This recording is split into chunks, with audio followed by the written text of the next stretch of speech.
Bismillahirrahmanirrahim. Assalamualaikum warahmatullahi wabarakatuh. Selamat malam semuanya. Perkenalkan nama saya Abdul Muhaimin dengan NIM 25060110091. Jadi, kali ini saya akan membawakan presentasi tentang dinamika, struktur, dan stratifikasi sosial agraria. Konsep struktur sosial pedesaan.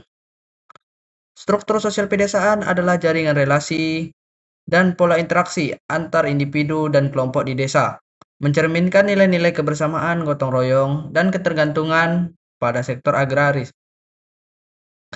Jadi, konsep struktur sosial pedesaan pada dasarnya struktur ini adalah jaringan relasi dan pola interaksi antar individu maupun kelompok di desa. Nah, hubungan ini sangat mencerminkan nilai-nilai kebersamaan dan gotong royong, serta memiliki ketergantungan yang sangat tinggi pada sektor agraris. Bentuk stratifikasi sosial pedesaan. Yang pertama itu ada kepemilikan lahan. Nah, kepemilikan lahan ini seperti tuan tanah yang biasanya memiliki lahan yang berhektar-hektar, baik puluhan hektar ataupun ratusan hektar, baik kebun sawit, sawah, ataupun perkebunan lainnya. Nah, kepemilikan lahan ini biasanya yang menentukan kekayaan dan akses sumber daya. Nah, karena dia mempunyai tanah yang banyak, jadi dia yang menentukan kekayaan itu dan akses sumber daya tersebut. Lalu yang kedua ada status ekonomi. Nah, di sini status ekonomi ini ada dua, yaitu sektor pertanian dan non-pertanian. Nah, itu sangat mempengaruhi pendapatan juga. Sektor pertanian itu seperti buruh tani dan yang berhubungan dengan pertanian lainnya. Lalu, non-pertanian itu seperti pedagang ataupun jasa gitu. Baru yang ketiga ada kekuasaan. Nah, kekuasaan ini sangat berpengaruh juga dalam pembuatan kebijakan desa dan kepemimpinan. Gitu, seperti kepala desa, lurah, RT, RW, kadus, dan lain-lain gitu. Lalu, ada lapisan sosial petani. Nah, sini ada tiga juga.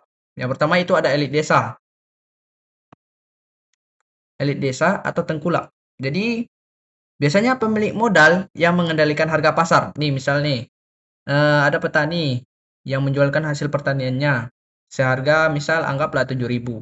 Nah, tengkulak ini nanti mengambil dan kemudian dijualkan lagi dengan harga yang lebih mahal gitu. Atau menurut dia harga yang cocok. Makanya terjadi pembagian hasil yang tidak adil ya gara-gara tengkulak seperti itu. Lalu ada petani pemilik lahan. Nah, petani pemilik lahan ini biasanya punya tanah sendiri, mandiri dalam berproduksi gitu. Lalu ada petani penggarap. Nah, petani penggarap inilah yang jadi karyawannya si pemilik lahan tadi gitu. Nah, biasanya di sini sewa atau bagi hasil dan tidak memiliki tanah. Nah, sebenarnya bagi hasil ini sama yang pemilik lahan itu lumayan lah kan. Nah, masalahnya ini dengan elit desa atau tengkulak gitu. Ya mau bagaimanapun elit desa sama tengkulak ini ya dari dulu ya emang kayak gitu kerjanya gitu. Baru kemudian ada akses sumber daya dan ketimpangan. Ketimpangan sosial dalam akses sumber daya menunjukkan bahwa elit desa menguasai lahan, pupuk, dan kredit, sementara lapisan bawah mengalami kesulitan mendapat teknologi dan modal yang memadai. Nah, gara-gara tengkulak itu, apa-apa sama dia. Apa-apa sama dia gitu kan. Seperti pupuk, beli sama dia gitu. Padahal pupuk harganya berapa di pasar sana, sama dia dijual mahal gitu. Ya mau nggak mau petani harus beli. Ya karena itu. Baru teknologi atau modal yang memadai. Ya kayak mana teknologi atau modal yang memadai, sedangkan bagi hasil aja tidak sama gitu kan, nggak sama rata. Nah, itulah masih jadi PR-nya gitu. Nah, ada ketimpangan akses sumber daya. Di sini ada dua gambar. Satu petani sedang apa ini? Mungkin sedang berbincang-bincang. Lalu ada lubang dalam. Visual petani biasanya menggambarkan betapa kerasnya mereka mengusahakan lahan. Jadi orang ini ya bekerja keras lah tuh biar lahannya tuh subur, berkembang gitu kan.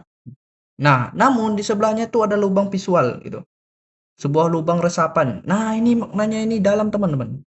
Jadi ini adalah jebakan dari metafora atau jebakan kemiskinan gitu. Akibat minimnya akses yang saya sebutkan tadi di slide sebelumnya gitu. Petani lapisan bawah seringkali terperosok ke dalam lubang. Nah, lubangnya itu bukan main-main teman-teman. Biasanya itu ada lubang utang. Nah, utang itu kan kalau banyak-banyak kan sulit dibayarkan. Dan sulit memanjat naik untuk memperbaiki kesejahteraannya. Nah, karena hutang itulah. Udahlah hutang, ada tengkulak. Kayak mana mau maju gitu ya kan. Nah, baru di situ ya karena itulah. Walaupun mereka sudah berusaha keras ini yang petani ini. Kalau lubang ini nggak ditutupin, sama aja. Kayak mana ininya, nutupinnya? Nah, ini dia. Oke, nutupinnya tuh biasanya berusaha, ya bagaimana lah cara ininya nggak nutup gitu. Biar caranya ini nutup gitu kan. Lalu ada dampak stratifikasi sosial. Lalu di sini ada dua gambar lagi. Yang pertama bapak-bapak sedang nanam. Yang kedua nih mungkin sedang bermusyawarah nih kan.